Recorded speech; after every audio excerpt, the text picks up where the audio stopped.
Hello everyone guys, कैसे हैं आप लोग। उम्मीद करता हूं सब बढ़िया होंगे। सो गाइस, इन्वेस्टो प्राइड के एक ब्रांड न्यू वीडियो में आप लोगों का फिर से स्वागत है। एंड गाइस, आज के इस वीडियो में हम लोग बात करने वाले हैं 5 मिड कैप म्यूचुअल फंड्स के बारे में। जी हाँ दोस्तों, आपने बिल्कुल सही सुना। हम लोग बात करेंगे 5 मिड कैप म्यूचुअल फंड्स के बारे में जो कि साल 2025 में आपके लिए बेहद ही शानदार हो सकता है और आने वाले 12 से 15 सालों में आपको बेहद ही शानदार तरीके से पैसे बना के दे सकता है। वहीं गाइस, अगर आप साल 2025 में स्मॉल कैप कैटेगरी के म्यूचुअल फंड में इन्वेस्ट करना चाहते हैं और आप कंफ्यूज है कि भाई आपके लिए कौन सा फंड बेहतर होगा स्मॉल कैप कैटेगरी से, तो फ्रेंड इस पे मैंने काफी डिटेल में एक वीडियो बना रखा है और उस वीडियो का लिंक आपको कहीं ना कहीं लेफ्ट या फिर राइट में आई बटन में मिल जाएगा, तो आप उस वीडियो को भी जाके देख सकते हैं। तो फ्रेंड्स, जैसे मैंने आपको बताया कि भाई आज के इस वीडियो में हम लोग बात करने वाले हैं 5 ऐसे मिड कैप म्यूचुअल फंड्स के बारे में जो कि आपके लिए साल 2025 में बेहद ही शानदार हो सकता है और आने वाले 12 से 15 सालों में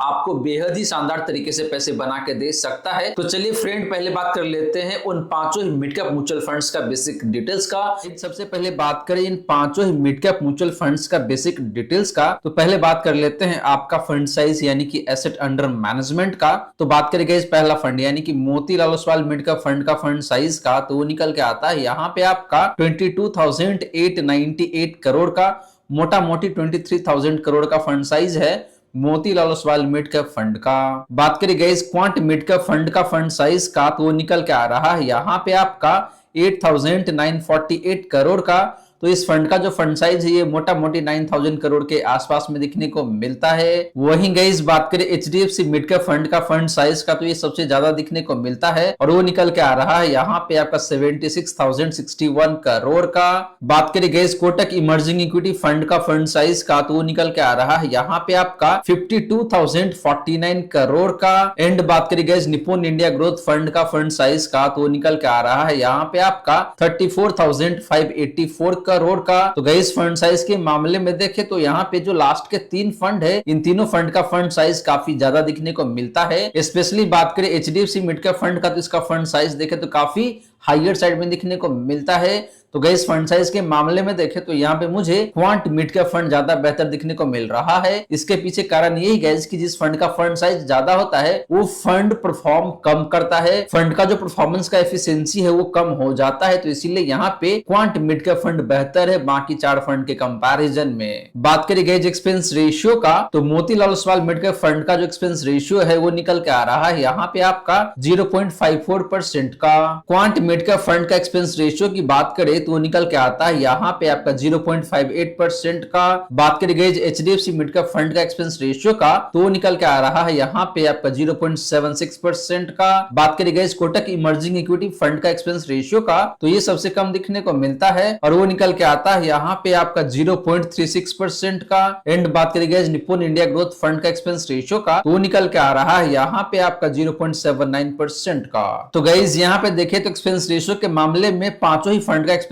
रेशियो 1% से कम है, जो कि अच्छी बात है। हालांकि बात करें इन 5 में से एक ऐसा फंड जिसका एक्सपेंस रेशियो सबसे कम है, तो फंड यहाँ पे आपके लिए कोटक इमर्जिंग इक्विटी फंड जिसका एक्सपेंस रेशियो 0.36% का है। बात करें गाइस जिन 5 फंड का एज का, तो 5 फंड का जो एज है वो काफी अच्छा खासा दिखने को मिलता है। यहाँ पे 5 फंड देखे तो कम से कम 10 साल पुराना फंड है और कुछ फंड ऐसा है जो कि यहाँ पे 11 साल से भी ज्यादा पुराना फंड है।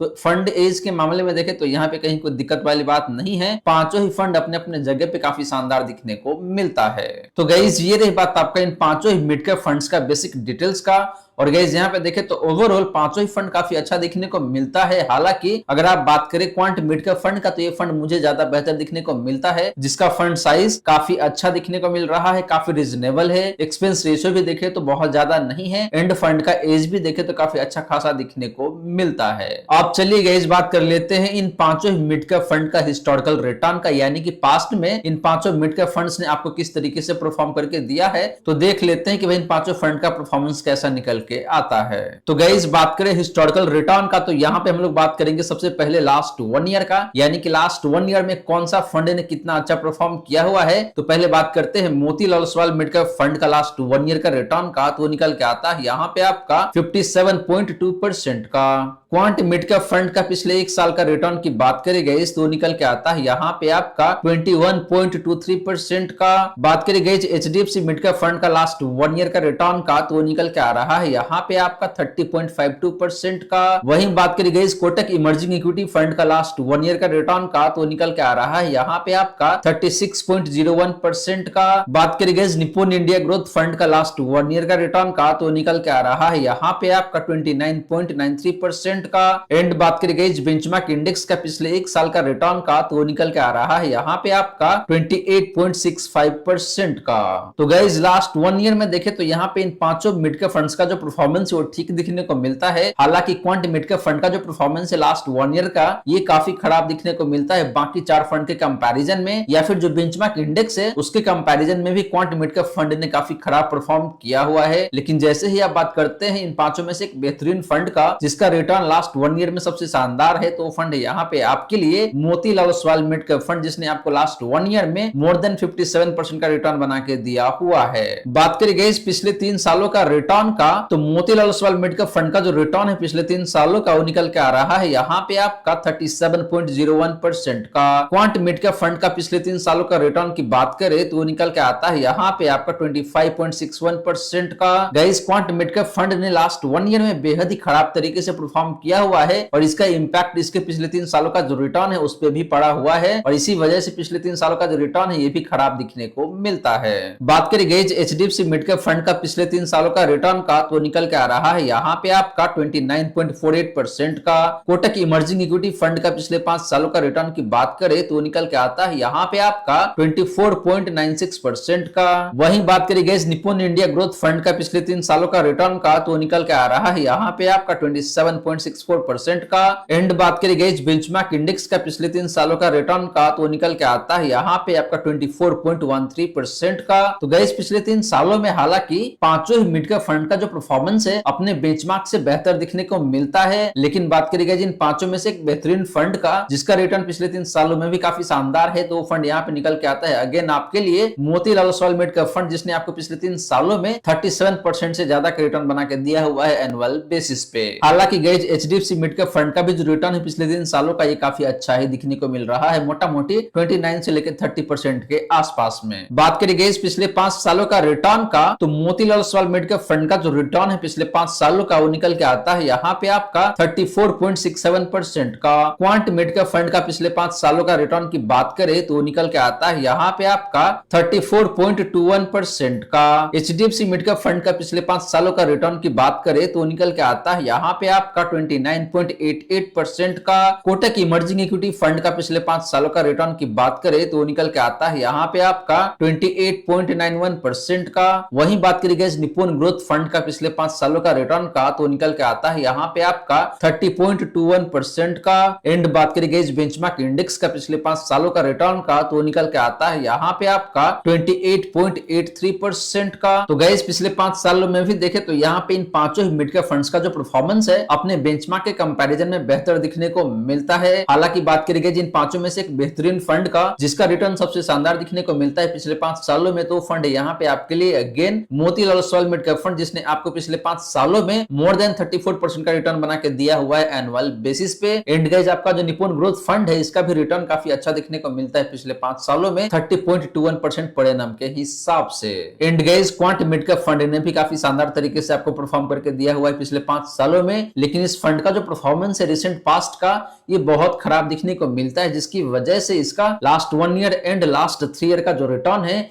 ये काफी खराब हो गया है। तो गाइस हिस्टोरिकल रिटर्न के बेसिस पे देखें तो यहाँ पे Motilal Oswal mid cap fund काफी शानदार दिखने को मिलता है across the time frame. And आपका जो निप्पॉन ग्रोथ फंड है या फिर आपका जो एचडीएफसी मिड कैप फंड है ये भी काफी बेहतरीन दिखने को मिलता है हर एक टाइम फ्रेम में। अब चलिए गाइस बात कर लेते हैं इन पांचों मिड कैप फंड्स का कैप्चर रेशियो का, यानी कि भाई जब मार्केट में तेज गिरावट आती है तो उस केस में कौन सा मिड कैप फंड है जो कि सबसे ज्यादा गिरावट आपको दिखाता है और कौन सा मिड कैप फंड है जिसमें डाउनसाइड प्रोटेक्शन सबसे बेहतरीन दिखने को मिलता है। एंड वहीं पे कौन सा मिड कैप फंड है जब मार्केट में तेजी रहता है तो उस केस में आपको सबसे बेहतरीन तरीके से पैसे बना के देता है। तो गाइस बात करें कैप्चर रेशियो का तो पहले बात करते हैं यहाँ पे आपका मैक्सिमम ड्रॉ डाउन का, यानी कि पास्ट में एक सर्टेन टाइम फ्रेम में कौन सा मिड कैप फंड आपको सबसे ज्यादा गिरावट दिखा चुका है। तो पहले बात करते हैं आपका Motilal Oswal mid cap fund का मैक्सिमम ड्रॉ डाउन का, तो निकल के आता है यहाँ पे आपका नेगेटिव 8.89% का, यानी कि ये फंड पास्ट में एक सर्टेन टाइम फ्रेम में सबसे ज्यादा मोटा मोटी 9% का गिरावट दिखाया हुआ है। बात करें guys quant mid cap fund का मैक्सिमम ड्रॉ डाउन का, तो निकल के आता है यहाँ पे आपका नेगेटिव 11.57% का। एचडीएफसी मिड कैप फंड का मैक्सिमम ड्रॉ डाउन की बात करें तो निकल के आता है यहाँ पे आपका नेगेटिव 9.29% का।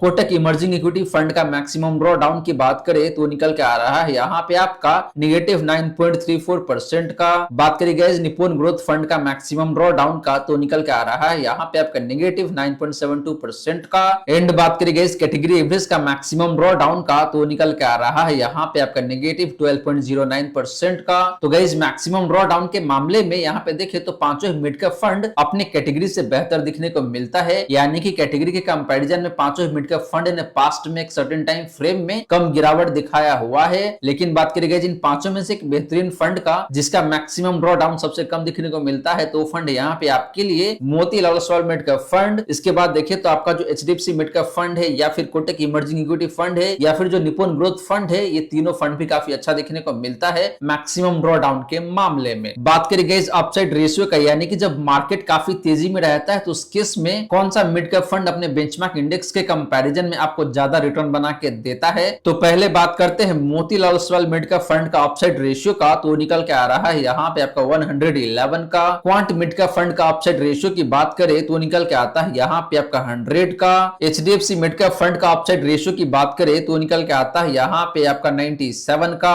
कोटक इमर्जिंग इक्विटी फंड का अपसाइड रेशियो की बात करें तो निकल के आता है यहाँ पे आपका 89 का। निप्पॉन ग्रोथ फंड का अपसाइड रेशियो की बात करें तो निकल के आता है यहाँ पे आपका 98 का। एंड बात करी गई कैटेगरी एवरेज का अपसाइड रेशियो का, तो निकल के आ रहा है यहाँ पे आपका 90 का। तो गाइस अपसाइड रेशियो के मामले में देखिए तो यहाँ पे कोटक इमर्जिंग इक्विटी फंड काफी खराब दिखने को मिलता है, अपने कैटेगरी से भी कम अपसाइड रेशियो है इस फंड का। वहीं बात करी गई बाकी चार फंड का, तो ये चारों फंड कैटेगरी से बेहतर दिखने को मिलता है। लेकिन गाइस आपको बता दूं कि जिस फंड का अपसाइड रेशियो 100 या फिर 100 के ऊपर होता है उतना ही बेहतर माना जाता है। तो यहाँ पे जो पहला दो फंड है यानी कि Motilal Oswal mid cap fund या फिर आपका जो क्वांट मिड कैप फंड है, इन दोनों फंड का जो अपसाइड रेशियो है ये काफी अच्छा दिखने को मिलता है। हालांकि Nippon growth fund and HDFC mid cap fund का भी जो अपसाइड रेशियो है ये खराब नहीं है, ये भी ठीक ठाक दिखने को मिलता है। लेकिन इन पांचों में देखें तो आपका जो पहला फंड यानी कि जो Motilal Oswal mid cap fund है, इसका अपसाइड रेशियो काफी शानदार दिखने को मिलता है। लास्टली बात करी गई डाउनसाइड रेशियो का, यानी कि जब मार्केट में काफी तेज गिरावट आती है तो उस केस में इन पांचों में से कौन सा फंड है जो कि कम गिरता है अपने बेंचमार्क के कंपैरिजन में। तो पहले बात करते हैं Motilal Oswal mid cap fund का डाउनसाइड रेशियो का, तो निकल के आता है यहाँ पे आपका 54 का। क्वांट मिड कैप फंड का डाउनसाइड रेशियो की बात करें तो निकल के आता है यहाँ पे आपका 88 का। एचडीएफसी मिड कैप फंड का डाउनसाइड रेशियो की बात करें तो वो है यहाँ पे आपका 65 का। कोटक इमर्जिंग इक्विटी फंड का डाउनसाइड रेशियो की बात करें तो निकल के आता है यहाँ पे आपका 70 का।